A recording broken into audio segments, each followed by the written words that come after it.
And we have prepared the panel discussion entitled How to Secure Global Competitiveness of Korean Professional Sports.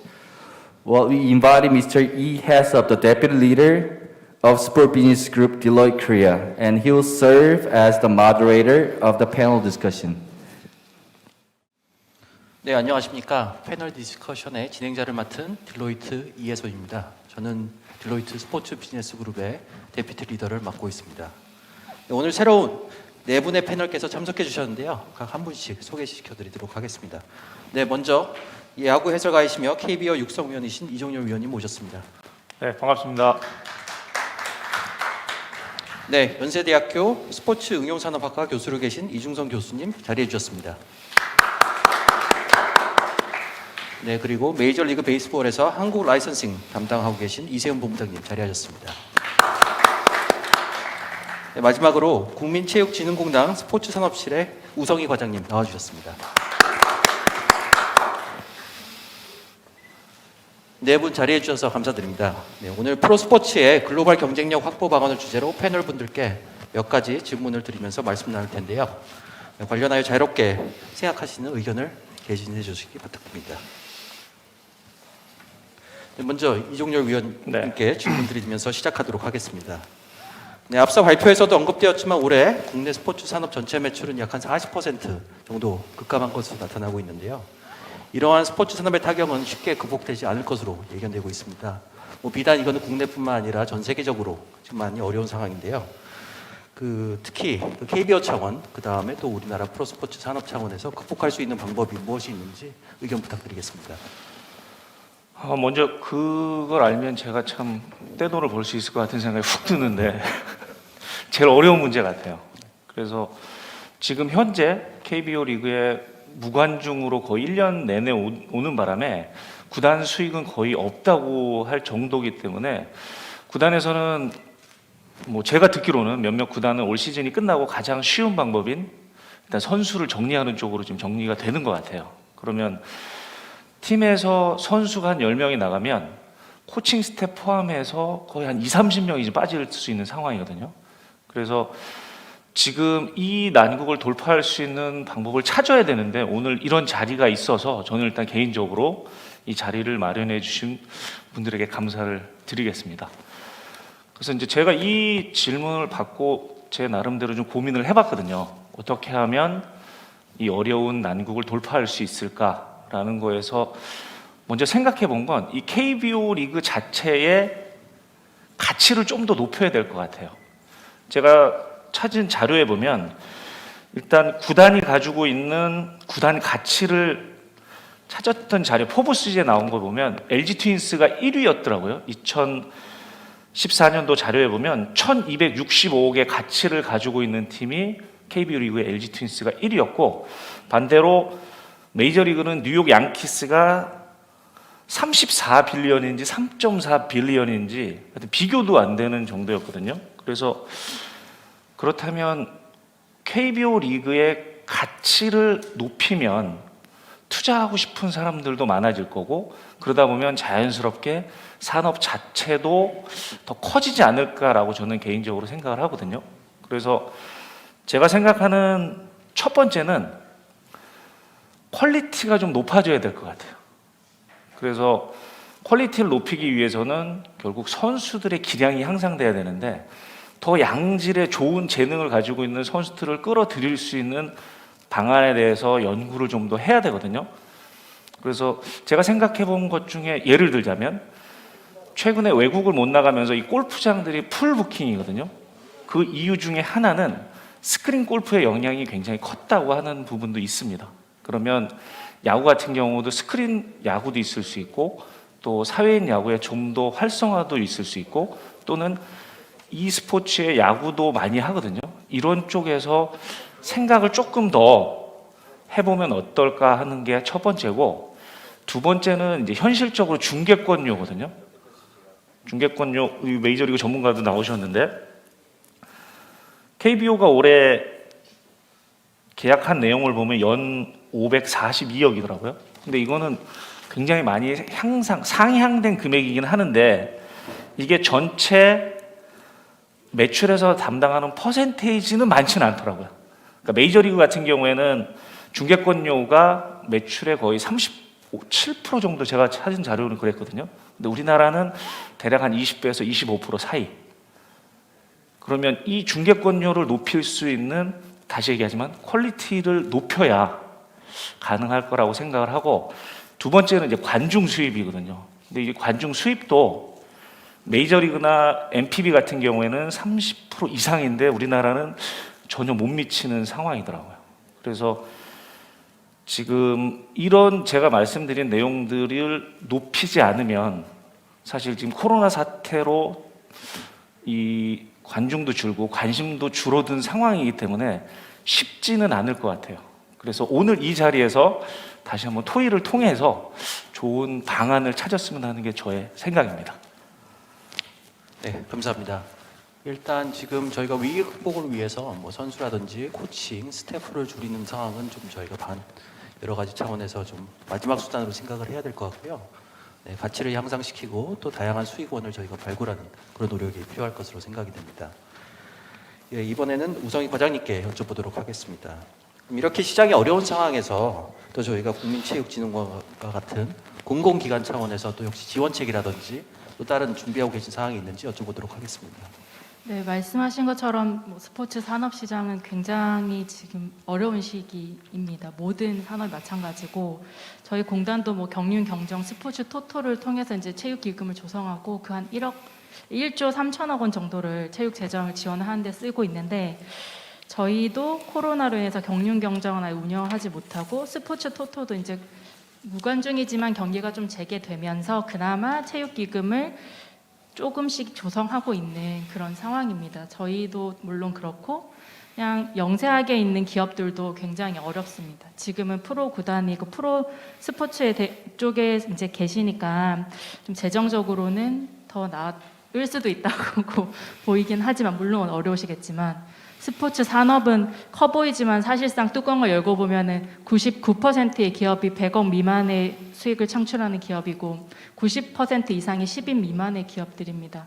그 겉으로는 화려해 보이지만 실제로 산업군이 이제 탄탄하게 기반을 갖춰주지 못하는 것들이 문제가 많다고 저는 생각을 하고 그거와 관련해서 저희 공단에서도 매년 한 2천억 원 정도를 스포츠 산업 지원에 이제 사용을 하고 있습니다. 하지만 이 중에서도 이제 1,000억 원 정도는 융자를 지원하는 수준에 그치고 있고 사실상 이제 기업들이 제대로 성장을 하는데 지원을 하는 것은 정책적으로 아직은 좀 부족하다고 생각을 하지만 스포츠 산업의 중요성을 저희 공단도 그렇고 정부도 그렇고 인식을 많이 하고 있기 때문에 이 투자에 대한 것은 계속 정부 재정을 늘려가고 있는 상황입니다. 제가 그 프로 구단이 이제 최근 어려워졌다라고 느꼈던 게 공단의 스포츠 산업 융자를 프로 구단이 신청을 했었거든요 이번에. 그래서 이 구단들도 큰 기업에서 운영하는 데지만 이제 재정 상태가 어려우셨다 이런 이걸 너무 많이 느꼈어요. 그리고 그때 말씀하셨던 게 아까 위원님 말씀 주신 것처럼 선수들이 인건비를 내기 위해서 이제 융자를 받아야 될 것 같다고 말씀을 하셨었거든요. 근데 실제 그 구단 큰 구단인데 다른 구단들도 마찬가지일 거라고는 생각이 들고 근데 그때에도 사실 정책적으로 조금 제도가 안 받쳐주는 문제가 있어서 결국 융자 실행하지는 못했어요. 근데 코로나 시대를 저희가 한 번도 겪어보지 못한 시대를 겪고 있다 보니까 그 프로 구단에 대해서는 저희가 정책적 지원을 어떤 거를 해야 된다고를 미처 준비를 하지 못했던 부분들이 많았다고 생각이 들거든요. 그래서 그런 부분들에 대해서도 좀 정책적 보완이 있어야 되겠다는 생각이 들고요. 예전에 공단에서 했던 사업 중에 관람 바우처라는 사업이 있었어요.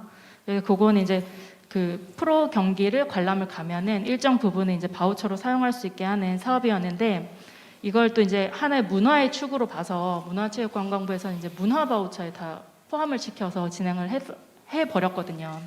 근데 이제 통합을 해서 하다 보면 사람들은 영화나 연극보다 스포츠를 보러 가는 것을 좋아하진 않기 때문에 실질적으로 저희가 관람 바우처를 위해서 100억을 쓴다 이렇게 하면 100억만큼이 그나마 관람으로 하러 오는 게 저희가 만들 수 있었는데 문화 바우처로 통합시키면은 그 100억 중에 정말 1, 2%도 관람으로 넘어오지 못하고 있는 문제들도 있어서 그 스포츠 문화지만 스포츠의 특성을 저희가 좀 더 잘 정부에 어필을 하고 그 관련된 정책을 가져가야 된다 이런 생각이 들고요. 그 코로나 때문에 저희가 추경으로 들어간 사업 중에 하나가 실내 민간 스포츠 시설 이용 환급 제도가 있습니다. 지금 다시 그 사회적 거리두기 단계가 올라가서 중단되어 있는 상태이긴 하지만 실내 스포츠 시설을 이용하면 또 일정 부분 환급을 받는 그런 제도이거든요. 근데 이것도 코로나19로 인해서 이제 스포츠 시설을 저희가 사용을 제한했기 때문에 정부에서 기금을 지원해서 이제 운영을 보조하는 건데 프로 구단 관람도 마찬가지인 거라고 생각하거든요. 관람을 할 수 없어서 이제 관람 수입이 거의 확보를 하지 못한 상태였기 때문에 그런 부분에서도 저희 좀 지원할 수 있는 정책 방안들을 마련해야 되겠다는 생각을 하고 있습니다. 네, 이상입니다. 네, 감사합니다, 과장님. 네, 최근에 그 국민 자체가 이제 굉장히 어려운 시기를 겪고 있고 즐거움을 줄 수 있는 요인들이 많이 없어진 게 사실입니다. 여가 생활들이 이제 많이 없어진 상태에서 프로스코 스포츠가 주고 있는 국민들한테 재미가 굉장히 큰 중요성을 더 부각하고 있는데요. 네, 그럼 프로스포츠에서 실질적으로 필요로 하는 그런 쪽집게 지원책도 한번 같이 논의가 앞으로 될 수 있으면 좋을 것 같습니다. 네, 구단이나 리그 차원에서 이제 코로나를 극복하기 위한 위기가 최근에 좀 많이 돋보였습니다. 특히 그 스포츠 경기가 멈춤에 따라 KBO 리그가 ESPN을 통해서 미국, 일본 등 130개국에 중계되고 관련 버즈들도 사회적으로 많이 생기고 있습니다. 뭐 예를 들어서 빠던이라든지 또 이제 AC 다이노스와 같은 노스캐롤라이나 연계, 또 KBO 마켓 해외 판매 개시 등의 다양한 노력들이 시장에서 보이고 있습니다. 이러한 관심의 지속성과 또 향후 KBO 리그의 해외 확장 가능성에 대해서 어떻게 보시는지 다시 한번 야구 전문가이신 이종영 위원님께 먼저 질문드리도록 하겠습니다. 저는 이제 지속이 돼야 된다고 생각을 해요. 지금 KBO 리그 자체, 그러니까 한국 내에서만 컨텐츠를 가지고는 뭐 사실 한계 온 것 같아요. 그리고 지금 요번에 그 메이저리그가 출범하지 못하면서 미국 쪽에서도 새로운 컨텐츠가 필요한 상황에서 지금 KBO 리그도 왔는데 지금 KBO 리그의 TV하고 모바일 중계권이 지금 한 700억이 넘잖아요. 근데 메이저리그에서 요청했던 건 공짜로 달랬다고 하더라고요. 그래서 KBO에서 난색을 표했고, 그래서 제가 KBO에 오늘 오기 전에 확인을 해봤는데 기밀 사항이라고 일단은 메이저리그와 어떤 계약을 했는지 모르겠어요. 근데 저의 생각은 뭐냐면 저는 돈이 되지 않더라도 줘야 된다는 쪽이야.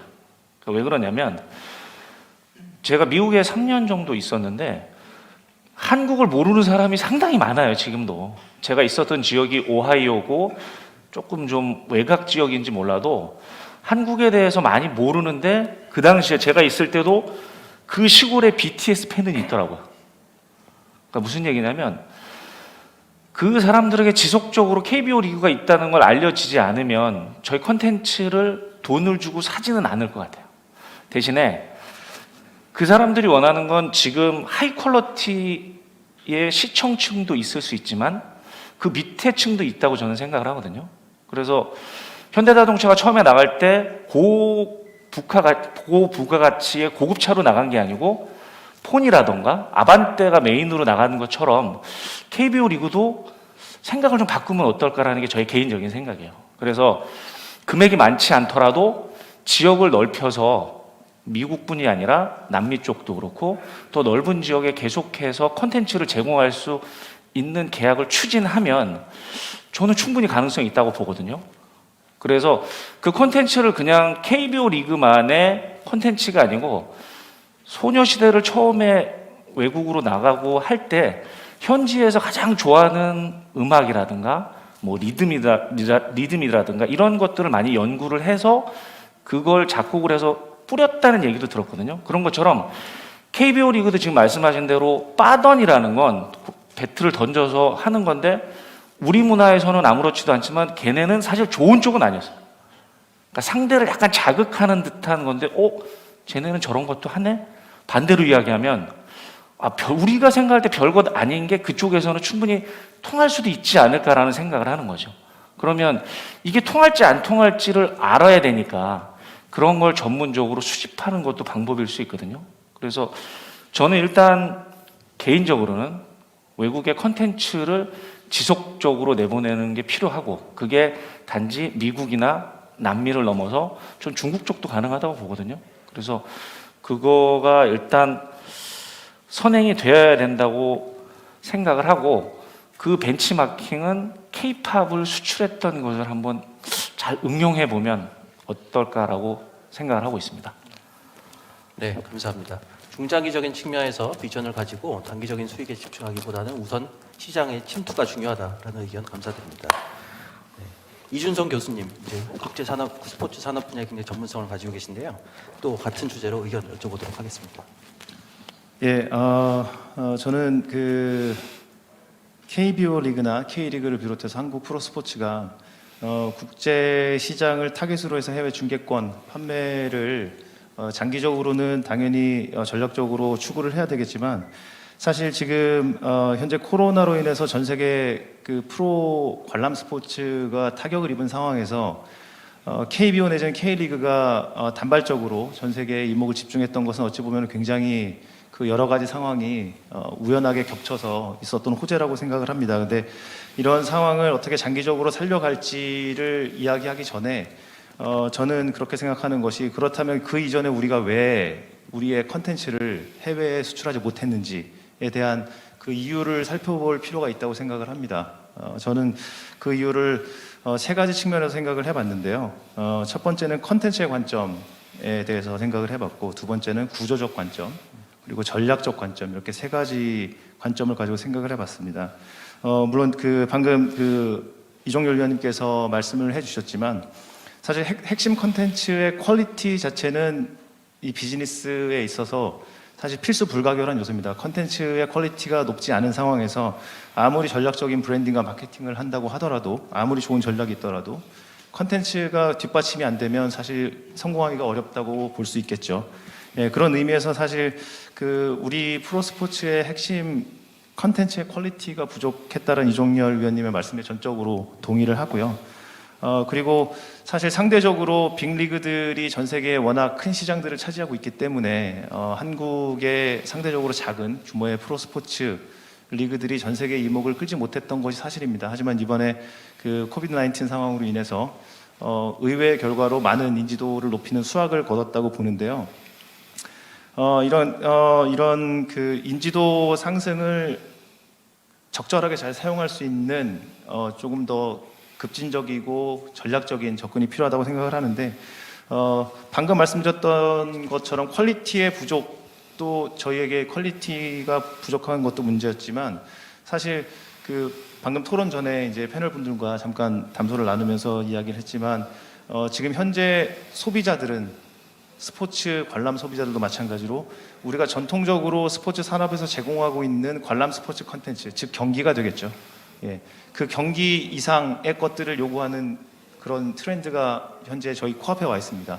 저희가 모두 경험을 하고 있고 굉장히 그런 컨텐츠들을 기발하게 개발했을 때 성공했던 케이스로 그 넷플릭스에서 그 방영을 했던 그 라스트 댄스라는 그 시카고 불스가 90년대에 그 NBA에서 최고의 농구 왕조를 이룩했던 그런 비하인드 스토리들, 이 화면에서 볼 수 없는 화면 뒤의 이야기들을 궁금해했던 소비자들에게 제공을 했을 때 굉장히 큰 관심을 일으키고 전 세계적으로 인기를 끌었던 것처럼 그런 다양한 형태의 컨텐츠를 개발하는 노력도 필요하다고 생각하는데 그런 부분이 사실 컨텐츠 관점에서는 많이 부족했다고 생각을 하고요. 두 번째로 구조적 관점에서 생각을 해보면 제가 이 토론을 위해서 사실 저희 학생들과 그 사전 조사, 자료 조사를 해봤을 때 현재 우리나라의 메이저 3대 스포츠, 프로 스포츠를 포함해서 그 프로 배구까지 그 구단, 그 리그 사무실과 접촉을 해본 결과 해외 비즈니스나 마케팅을 위한 전략적인 조직이 전무했다라는 겁니다. 예, 이는 물론 한국 프로 스포츠가 전 세계 시장을 타겟을 할 수 있다라는 가능성에 대해서 저희가 전혀 인지를 못하고 있었고 대비를 하지 않았던 그런 어찌 보면 그 현실에 안주하고 있었던 그 전략적인 방향의 결과로 해외 시장을 아예 바라보지도 못하고 엄두를 낼 수도 없는 그런 제한적인 시각으로 작은 시장만을 집중하고 있었던 결과라고 생각을 하고요. 향후에 그걸 위해서라도 리그 차원에서라도 해외 마케팅에 대한 전략적인 수행을 위한 그런 그 부서, 전문 부서를, 전담 부서를 개설하는 것도 좋은 예가 될 수 있는데, 굉장히 좋은 사례가 될 수 있는 게 그 사전 조사를 하면서 알게 된 것이 메이저리그, NBA 또한 그 유럽의 그 유수한 명문 리그들, 유명 리그들을 보면 각 국에, 각 대륙에 자신들의 브랜치 내지는 지역 헤드쿼터를 개설을 해놓고 그 지역을 전략적으로 침투하기 위한 교두보를 대부분 마련해 놓고 있습니다. 상대적으로 오랜 역사와 이런 시장 점유율이 높은 그런 강점을 이용해서 이제 해외 시장 개척하기 위한 전략들이 자연스럽게 도출이 됐겠지만, 이제라도 한국 프로스포츠에서도 그런 국제 시장을 겨냥할 수 있는 그런 전략적인 그 구조적인 접근을 해야 된다고 생각을 하고요. 그리고 전략적 관점에 있어서 사실 우리가 해외 시장 개척을 이야기를 할 때 보편적으로 생각하는 것들이 시장성이 큰 대규모의 시장들을 타겟으로 한다라는 굉장히 어찌 보면 당연한 이야기가 될 수도 있지만 저희에게는 굉장히 큰 약점이 될 수 있는 그런 관점에서 접근을 하는 경향이 있는데, 오히려 빅리그들과 경쟁을 해야 되는 이미 선진화되어 있고 경쟁이 치열한 시장을 추구하기보다는 상대적으로 경쟁이 적고 그 지역 밀착형으로 우리가 타겟으로 하는 시장을 조금 더 깊이 이해하는 그런 전략적인 접근이 필요하지 않을까라는 생각을 합니다. 좋은 예로 그 EPL이 2010년 초반때 미국 시장을 진출을 본격적으로 모색을 하면서 그 NBC라는 미국의 방송국과 중계권 계약을 맺으면서 그 상대적으로 미국 미식 축구에 더욱더 익숙한 풋볼이라는 단어가 우리가 이해하는 사커라는 유러피안 사커와 완전히 다른 종목으로 풋볼을 이해하고 있는 미국 소비자들에게 축구에 대한 이미지를 더 좋게 만들고 관심을 더 증대시키기 위해서 굉장히 재미있는 그런 광고들을 만들어서 유튜브를 통해서 바이럴 마케팅을 했고요. 그런 그 노력의 결과로 굉장히 그 높은 시청률을 확보를 하고 NBC는 단연 장기 계약으로 그 재계약에 성공을 하게 됩니다. 그리고 또한 역으로 미국의 NFL, 그 미 프로 미식축구 리그 같은 경우는 유럽이라는 그 미식축구의 불모지에 미국식 축구를 전파하기 위해서 영국의 런던의 심장부라고 할 수 있는 리젠트 스트리트에서 매년 그 미식축구 프로팀들이 방문을 하고 특별 스페셜 이벤트를 열므로써 자연스럽게 영국 소비자들에게 미식축구의 존재를 알리고 그들의 그 미식축구에 대한 인지도를 더 높이는 데 노력을 했는데, 그로 인해서 지금 그 부수적인 추후의 사업들이 굉장히 잘 진행되는 것으로 알고 있는데, 이렇게 적극적으로 현지화를 할 수 있는 그 마케팅의 전략의 수립도 굉장히 중요한 부분이라고 생각을 합니다. 네, 감사합니다, 교수님. 일단 그 첫 번째 팬베이스, 특히 이제 해외 쪽으로 확대하기 위해서는 경기뿐만 아니라 또 그거에서 파생되는 다양한 컨텐츠의 제작이 필요하다는 측면에 말씀을 해주셨고요. 두 번째는 특히 해외 시장 개척을 위해서는 보다 조직화 또 구조화되어 가지고 전문가들이 또 이런 업무를 수행해야 될 필요가 있다라는 점 감사드립니다. 또 이제 저희가 또 해외 선진 사례 좀 벤치마크가 필요한데요. 오늘 그 MLB 라이선스 사업을 담당하고 계신 이세현 본부장님께서 자리해 주셨는데요. MLB라는 브랜드가 한국에 들어온 지 벌써 20년이 넘은 것으로 알고 있습니다. 또 국내 시장에 진출하여 현재까지 사업 추이가 어떻게 되는지 궁금하고요. 또 앞으로의 계획들이 어떻게 되는지 한번 공유해 주시면 좋겠습니다. 모든 사업이 그렇겠지만 저희 한국에서 이제 MLB 라이센싱 사업도 업앤다운이 당연히 있었고요. MLB의 어떤 이미지나 인지도, 인기도 당연히 영향이 있었어요. 네. 사실 라이센싱 비즈니스에서 더 큰 거는 저희가 이제 저희 권리를 라이센시한테 드리거든요. 그래서 저희는 사실 로고 사용권을 드리는 거고, 실제로는 저희랑 이제 파트너십을 맺고 있는 회사들의 어떤 역량이나 퍼포먼스가 저희 매출에도 굉장히 큰 영향을 미치고 있습니다. 한국에서는 사실 저희랑 가장 큰 파트너십을 맺고 있는 FNF라는 회사가 있는데요. FNF는 지금 한국에서 굴지의 패션 회사로 성장을 했고요. 거기에 이제 MLB 이 라이센싱 사업이 굉장히 큰 영향을 미쳤습니다. 96년도에 한국에 진출을 했고 저희랑 이제 파트너십을 맺었고요. 97년도에 박찬호 선수가 이제 MLB 진출하면서 모자 매출이 폭발적으로 성장할 수 있었습니다. 그러면서 어떻게 보면 모자가 하나의 패션 아이템으로 인식되기 시작했고요.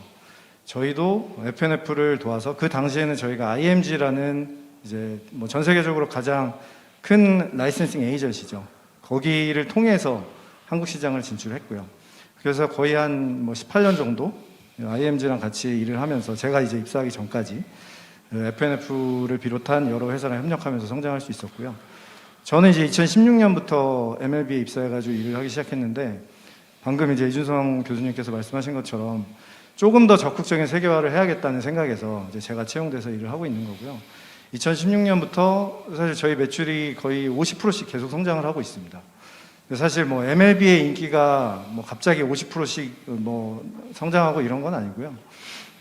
그 중국이랑 동남아 쪽의 소비자들이 MLB를 패션 브랜드로 인식하기 시작하면서 저희 파트너사 제품의 매출이 급격하게 성장하기 시작했습니다. 네. 올해는 뭐 코로나 때문에 매출이 좀 다운될 거라고 생각하고 있는데요.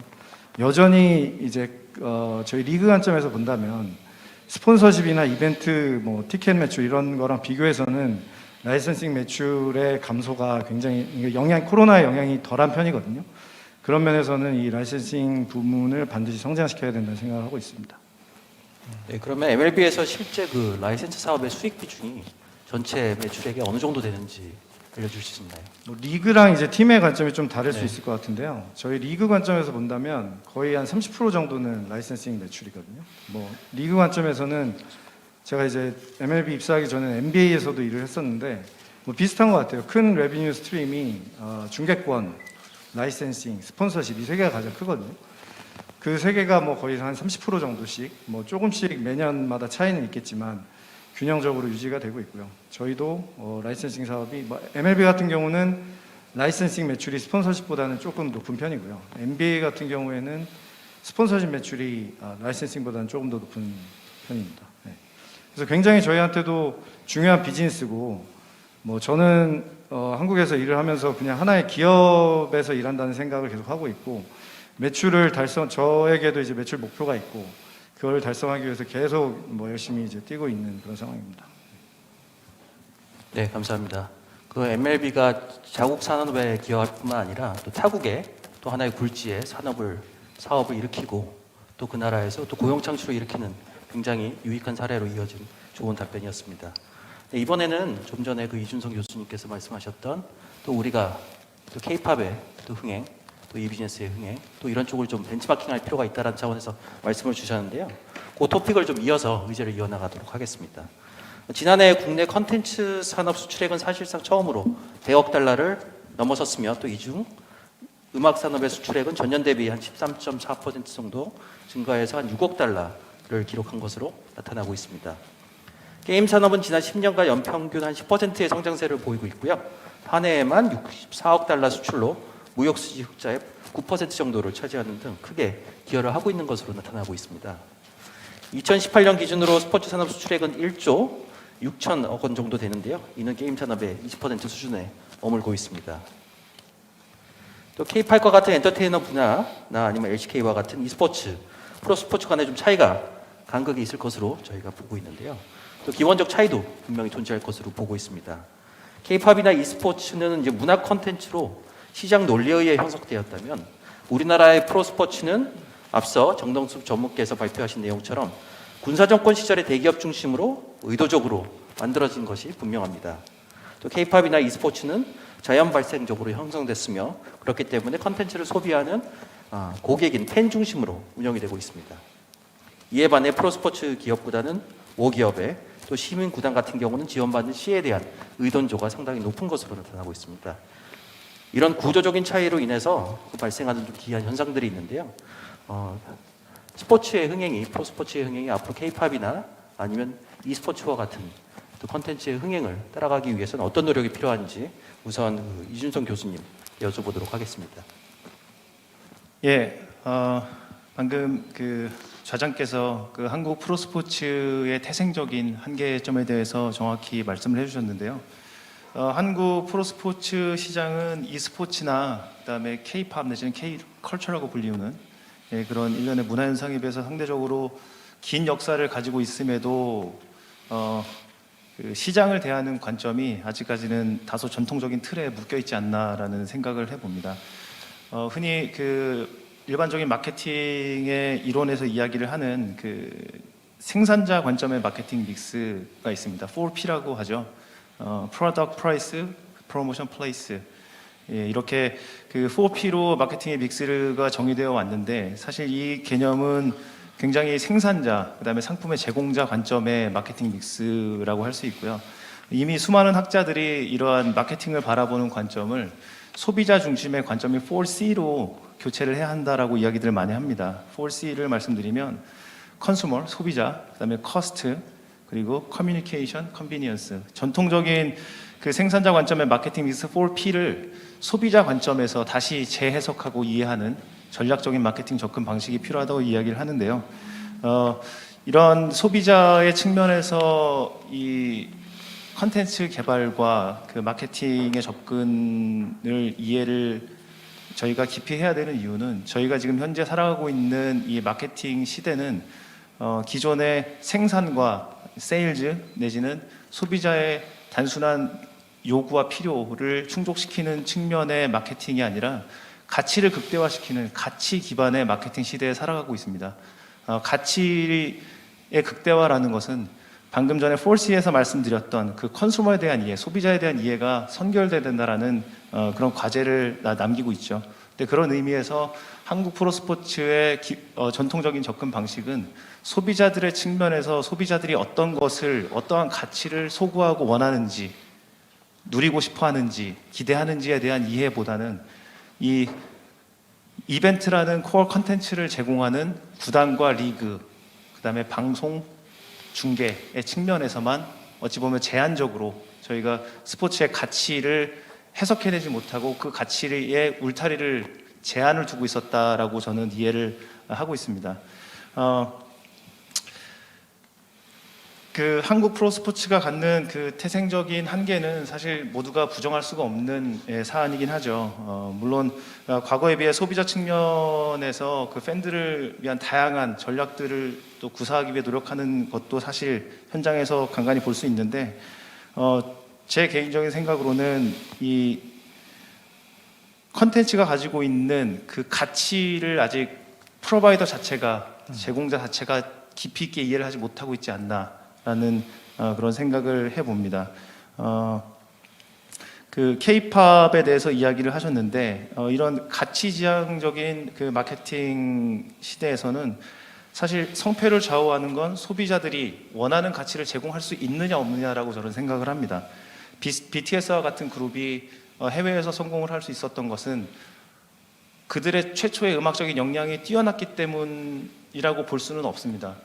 어찌 보면 해외 소비자들이 기존의 자신들의 팝컬처에서 경험하지 못했던 새로운 가치를 제공을 했기 때문에 그것을 수용해 준 거고 그러한 수용도가 높아지면서 전 세계적으로 BTS가 퍼져나갈 수 있었던 것처럼 어찌 보면 이 해외 팬들과 소통을 할 수 있는 그런 가치를 찾아내는 작업이 우리 프로스포츠 산업에 선결이 돼야 될 과제가 아닌가라는 생각을 해봅니다. 네, 의견 감사합니다. 그 경기의 질적 향상 아니면 또 브로드캐스팅의 질적 향상보다는 근본적인 가치에 대한 고민부터 필요하고 그다음에 이런 가치를 팬들한테 어떻게 소통할 수 있는지에 대한 마케팅 수단과 경영학적 그런 접근 방법이 필요하다는 의견 감사드립니다. 그럼 이런 부분을 상당히 잘하고 있는 게 결국엔 MLB 또 미국이라고 생각이 되는데요. KBO가 사실 최근에 이제 해외 진출을 하면서 또 여러 가지 또 기회도 발생하고 있고요. 또 그다음 한계도 보이고 있습니다. 이세훈 본부장님께서는 저희가 MLB 사례를 토대로 국내 KBO라든 스포츠 구단에서 저희가 참고할 만한 그런 이제 상황이 있으면 제언 부탁드리겠습니다. 현실적으로는 사실 쉽지 않은 과제라는 생각은 들고요. 근데 이번에 이제 KBO 경기가 해외로 중계되면서 그 KBO 관련 상품에 대한 문의가 계속 중계권사에 있었다고 제가 들었거든요. 그거는 이제 위원님께서 말씀하신 것처럼 컨텐츠가 많이 방영이 됐을 때 충분히 이 제품에 관심을 보이는 소비자가 만들어질 수 있다라는 생각이 들거든요. 그 사실 MLB 라이센싱 사업의 성공 요인에 여러 가지가 있겠지만 그 중에 가장 컸던 것이 그 중에 하나가 되겠죠. 이제 MLB가 어떻게 보면 30개 팀의 에이전시로서 30개 구단의 로고를 통합해서 판매했던 지금도 현재 하고 있고요.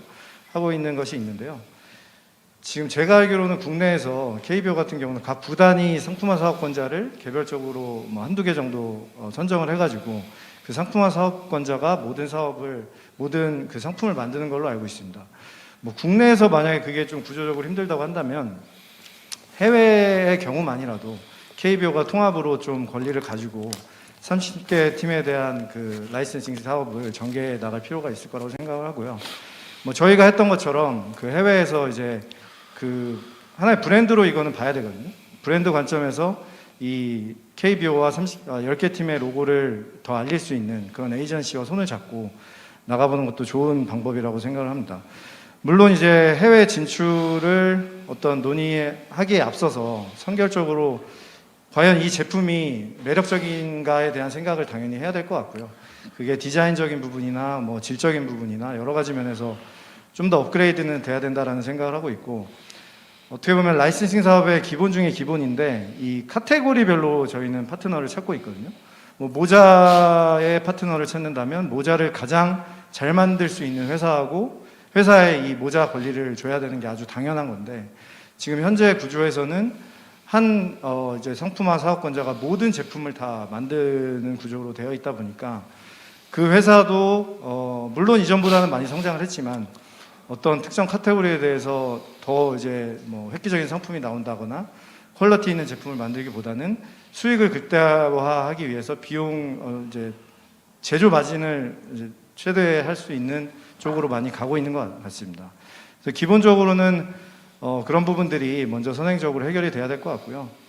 그 뭐 리소스의 문제라고 볼 수 있는데, 제가 알기로는 뭐 KBO나 뭐 KBL도 마찬가지고 이 상품화 사업을 전담하고 있는 인력이 없다고 알고 있거든요.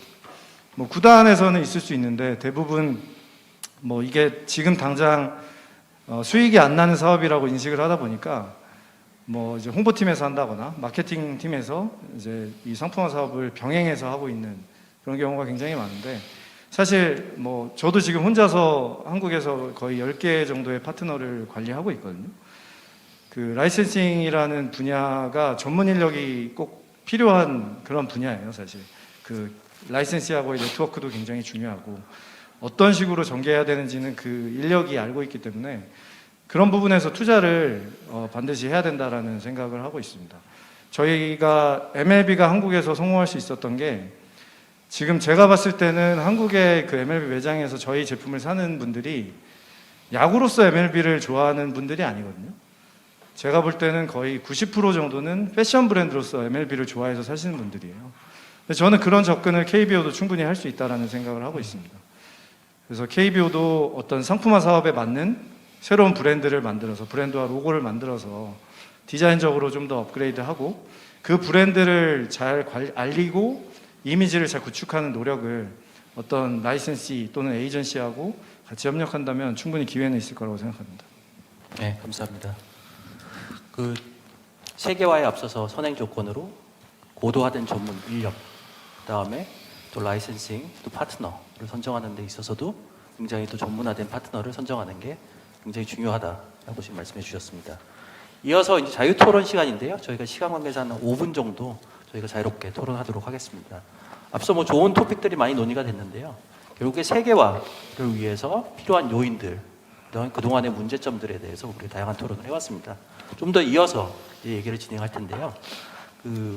과거 저희가 살펴보면은 이제 K-팝이나 또 한국 영화, 그 다음에 심지어 이제 한국 코리안 푸드죠. 우리나라의 이제 음식 문화를 세계화시키기 위해서 정부 차원의 많은 노력과 지원들이 있었던 것으로 알고 있습니다. 그런 것들이 지금은 많은 이제 효과를 내고 있는데요. 이런 차원에서 이제 K-스포츠의 선진화를 위해서 정부의 또 많은 지원이 앞으로도 필요할 것으로 예측을 하고 있습니다. 그 다음에 이제 구단의 자체적인 노력과 또 리그 단위의 전문성 확보도 굉장히 필요하다고 생각이 되는데요. 각각 이제 저희가 돌아가면서 그동안의 제약 조건을 해소하는 방법이라든지 아니면 더 노력해야 될 분야에 대해서 하나씩 좀 의견 교환을 하도록 하겠습니다. 일단 제 생각은 제가 맡고 있었던 일이 해설을 하고 있고 또 야구 대표팀의 전력 분석 업무를 지금 6년 동안 맡았거든요. 그래서 야구 대표팀 국제 경기를 하기 위해서 대만이나 일본, 미국 남미 페루까지도 갔었거든요. 그러면 야구가 활성화되어 있는 국가는 메이저리그 미국을 제외하면 지금 요 세 나라예요. 한국, 일본, 대만. 그러면 이번에 메이저리그가 열리지 못한 상태에서 KBO 리그가 왜 인기가 있었냐 하면 일본은 야구가 재미가 없어요. 여기 뭐 MPB 보시면 아시겠지만 투수 싸움을 해서 투수로 끝나고 끝나요. 그 저희는 이제 전력 분석 업무를 하면 주로 관중석에 이렇게 앉아 있으면 그냥 의무로 응원하는 것 같은 느낌을 받아요. 재미가 없어요. 냉정하게. 그 반면에 대만은 굉장히 재밌습니다. 거의 뭐 돗대기예요, 그냥. 그리고 퀄리티가 떨어져요. 그래서 점수가 한번 나면 막 20점씩도 나요. 막 실책하다가 막 싸움도 많이 나요. 우리 옛날에 1980년도 초중반에 막 쓰레기 버리고 막 그물 타듯이 그런 모습이에요. 그래서 아마도 메이저리그가 열리지 않았을 때 KBO 리그가 그래도 센세이션을 일으키지 않았을까. 왜냐하면 재미없는 일본 리그, 퀄리티 떨어지는 대만 야구보다는 그 사람들의 니즈를 아마 자극시키지 않았을까라고 저는 개인적으로 생각을 하거든요. 그리고 나서 지금 올림픽이 올해 열리지 못했지만 예선전 때문에 그 남미인 페루까지 갔었거든요. 근데 페루가 그 빈부격차가 그렇게 센지는 처음 가서 봤어요. 저도 그 야구가 열리는 야구장 주변이 빈민촌의 야구장을 만들었더라고요. 그래서 정말 산 꼭대기에 전기도 안 들어오고 수도도 없고 뭐 100명이 같이 쓰는 화장실이 있는 이런 지역이었어요. 근데 전부 다 야구 보고 있어요. 거기 나와서 이렇게. 그러면 거기에 나와서 출전하는 남미 팀들이 어냐면 도미니카, 뭐 푸에르토리코, 니카라가 이런 팀들이에요. 근데 이 팀들이 과연 우리보다 잘하냐? 그렇진 않아요. 그렇다는 얘기는 거기에서도 충분히 저는 가능성이 있다고 봤거든요. 그러면 우리가 생각을 조금 바꿀 필요가 있는 것이 지금 각 구단은 아까 처음에 말씀드렸지만 올해 이렇게 어려워 그러면 제일 먼저 하는 게 사람을 정리하는 거잖아요. 근데 요 생각만 좀 바꾸고 우리의 컨텐츠도 충분히 해외로 나갈 수 있다는 생각을 한다면 전 좀 달라질 수 있다고 봐요. 그게 지금까지는 계속 우리 안에서만 하고 제가 몸담았던 프로팀에서도 만약에 FA로 선수를 데려오려면 우리가 돈을 어떻게 버는 게 아니고 위에 어떻게 얘기하면 돈을 잘 받을 수 있을까라는 시작 자체가 잘못됐다는 거죠. 그래서 제가 구단에 몸담고 있을 때 그 마케팅 하시는 분하고 이런 얘기를 많이 했었어요. 과연 KBO 리그에 우리 팀이 돈을 벌 수 있을까? 충분하다는 거예요. 하지만 돈을 벌려고 노력하지는 않는다는 거예요. 그래서 이 자리에 프로 관계자들이 계셨으면 참 좋았을 텐데 그런 분들도 분명히 생각이 조금 바뀌시면 우리가 가지고 있는 콘텐츠 가지고도 충분히 할 수 있고 그러면 조금 더 깊이 들어가면 오늘 BTS 얘기가 많이 나오는데 BTS가 성공할 수 있는 요인 중에 하나는 결국 팬클럽이었다고 보거든요. 아미라는 팬클럽들이 여러 가지 다양한 역할을 해줬던 것처럼 KBO 리그를 뒷받침할 수 있는 그런 활성화를 할 수 있는 그래서 저랑 잘 알고 있는 분이 그 관광공사에 대만 집으로 갔을 때 이런 얘기를 좀 했었거든요. 그러면 KBO 리그도 갈 수 있는 예를 들자면 대만이 됐든 미국이 됐든 그런 쪽에서 활동할 수 있는 팬클럽을 모집할 수 있는 이런 연구가 되면 저희 콘텐츠도 충분히 가능하고 산업으로도 갈 수 있지 않을까라는 생각을 했고요. 또 이번에 3분기 실적 발표하는 거 보니까 LG전자, 삼성전자 그런 데서 보면 가전 쪽에서는 굉장히 높은 지금 성장률을 보였지만 뭐 자동차라든가 생각을 좀 바꾸는 쪽으로 한번 구단들이 생각해보고 KBO가 그런 쪽에 연구를 많이 해봤으면 하는 게 저희 개인적인 생각이었습니다. 이상입니다. 네, 위원님 감사합니다. 네. 일단 뭐 대만 리그라든지 일본 리그, 그다음에 남미 리그들 각각의 분명히 장점이 존재할 거라고 생각이 되고요. 상대적으로 좀 비교해봤을 때 우리나라의 리그가 충분히 경쟁력이 있다는 점, 네, 감사드립니다. 이어서 이제 이중성 교수님께서 추가적으로 발언 부탁드리겠습니다. 예, 저는 국내 프로스포츠의 해외 시장 진출에 대해서 조금은 더 세부적인 전략 차원에서 생각을 해봤는데요. 융복합되어 있는 이 고도화 산업 시대에는 사실 경쟁과 협력이 동시에 일어날 수가 있습니다. 어제의 경쟁자가 오늘의 협력자가 될 수가 있고요. 오늘의 동지가 내일의 적이 될 수도 있는 그런 급변하는 지형을 경험하고 있는데 사실 K 스포츠, 한국의 프로 스포츠는 K-팝 내지는 K-컬처라고 불리는 굉장히 큰 힘을 가지고 있는 동역자 내지는 동료가 이미 옆에 생성이 돼 있다라고 생각을 합니다. 물론 스포츠 자체의 능력을 가지고 해외 시장을 진출을 모색하는 것도 굉장히 의미 있는 일일 수 있겠지만 이 국내에 이미 사용할 수 있는 가용한 그런 든든한 후원자 내지는 지원자 동력자가 있다고 한다면 K-팝 내지는 K-컬처와 함께 연계돼서 해외 진출을 추진해 보는 것도 좋은 전략이 될 수 있다고 생각을 합니다. 예를 들어 각 국가별로 인기 있는 그룹의 멤버 내지는 한국의 연예인과의 콜라보레이션을 이용한 현지화 전략, 그 현지 시장 침투 전략을 모색해 보는 것도 굉장히 좋을 것 같고요. 이제 자연스럽게 두 번째 전략으로 넘어가면 그 불특정 다수의 해외 시장을 겨냥하는 것보다는 조금 더 구체적이고 전략적으로 우리가 접근하고 경쟁 우위를 점할 수 있는 시장에 대한 해외 시장에 대한 분석이 선별되고 그 분석 결과에 따라서 우리가 전략적으로 접근을 할 필요가 있다라고 생각을 합니다. 각 국가별로 조사를 해보면 각 국가별로 인기 종목의 순위가 다 다르고요. 그리고 최근에 이제 코비드로 인해서 해외 중계권에서 굉장히 큰 성과를 거뒀던 K리그의 사례를 봤을 때 최초 K리그가 해외에 그 개막되었을 때 가장 높은 해외 접속자 수를 보였던 국가는 터키라고 합니다. K리그 마케팅 팀장님께 들은 바로는 터키라고 이야기를 하는데 사실 터키의 축구 시장이라고 하면 저희가 생각하지 못했던 그런 시장이라고 할 수 있겠죠. 그런데 그거는 저희가 그 시장에 대해서 다각도적인 검증과 검토를 해보지 않았기 때문에 저희가 모르고 있었던 잠재 시장이 존재하고 있었던 거고 해외 진출을 하기 위해서는 현지에 대한 그런 조사와 그런 마켓 리서치가 좀 전략적으로 선결돼야 되지 않을까라는 생각을 해봅니다. 네, 감사합니다, 교수님. 네, 이어서 이세영 본부장님 부탁드리겠습니다.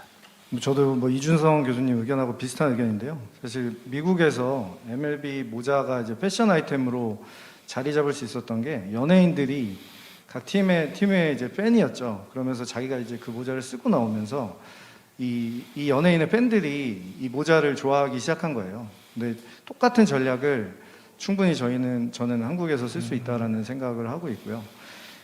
저희 이제 파트너사 FNF가 갑자기 중국이랑 동남아에서 인기를 끈 것도 약 300명의 MLB 크루를 모집을 했습니다. 이 300명에는 연예인도 들어가 있고요. 인스타에서 굉장히 인기 많은 스타들, 일반인들이지만 팔로워 수가 굉장히 높은 그분들에게 지속적으로 제품을 공급을 했습니다. 그러면서 자연스럽게 이 제품에 대한 홍보가 이루어졌고요. 지금 한국에서 이 한류 BTS 얘기 계속 나오고 있지만 인기가 많은 가장 저희가 어떻게 보면 자신 있게 내세울 수 있는 게 한류잖아요. 그 연예인들과 협업을 해가지고 예를 들어 한국 시리즈 할 때 시구자로 연예인이 나온다고 한다면 그분들한테 저희가 해외에 팔고 싶은 어떤 제품을 씌우는 거죠. 그래서 자연스럽게 노출이 되고 그 제품을 사고 싶게 만드는 전략을 쓴다면 해외 진출하는 데 좀 도움이 될 수 있을 것 같습니다. 네, 감사합니다. 네, 이어서 과장님 부탁드리겠습니다. 네. 짧게 마무리하겠습니다. 제가 예전에 손흥민 선수 경기를 보러 영국에서 프리미어 리그를 실제로 관람한 적이 있었는데 정말 이렇게 TV로 보거나 중계로 느낄 수 없는 그런 현장감이라는 게 정말 대단한 거라는 걸 느꼈고 또 하나는 저 그냥 평일에 하는데도 경기장이 꽉 찰 정도로 사람들이 진짜 많았고요. 지하철에서 움직이지 못할 정도로 계속 줄을 서 있는데도 불구하고 사람들이 전혀 불편감을 느끼지 않고 당연히 문화로서 이제 즐기는 모습을 보면서 과연 우리나라랑 여기에 있는 영국에 있는 사람들이랑은 어떠한 생각이 차이가 있는 거라는 고민을 되게 많이 했었거든요. 근데 제가 그러면서 저희도 이제 스포츠 산업을 어떻게 활성화하면 좋을까 이런 고민을 많이 했던 적이 있었는데 오늘 또 와서 여러분들이 이제 말씀하시는 내용도 듣고 하다 보니까 좀 현장과 좀 더 소통을 많이 하면 저희 이제 공단에서도 좀 더 현실감 있고 실제 그 같이 호흡하면서 시너지 낼 수 있는 정책을 많이 할 수 있겠다라는 생각이 듭니다. 그래서 좀 더 현장에 관심을 가지고 더 많은 국민들이 스포츠를 즐길 수 있도록 하는 정책을 계속 펼쳐나가도록 노력하겠습니다. 감사합니다. 네, 감사합니다. 네, 지금까지 1시간 동안 저희가 그 코비드-19 이후 그다음에 등장했던 다양한 또 스포츠 쪽의 문제점, 그다음에 이를 해소하기 위한 방안, 또 세계화를 위한 또 전략들에 대해서 논의를 많이 했습니다. 지금 프로스포츠 리그 전체가 이제 많은 어려움을 겪고 있고요. 정부 차원에서도 많은 좀 지원이 필요할 것으로 생각이 되고 또 대기업들이 여기에 또 더 많은 투자를 할 수 있는 제도적인 개선과 또 스포츠 리그, 그다음 구단 차원의 자체적인 노력도 함께 수반돼야 될 것으로 생각합니다. 저희가 이 1시간 짧은 디스커션을 통해 가지고 해결안을 찾을 수는 없지만 앞으로도 학계, 그다음에 정부, 그다음에 또 산업 쪽에서 다양한 노력들이 지속적으로 이루어졌으면 좋겠습니다. 감사합니다.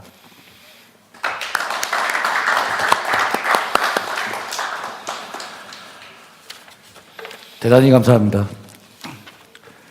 Well, distinguished guests, participants, ladies and gentlemen, now I conclude the 2020 Global Sports Insight Conference. Thank you very, very much for your participation. Thank you.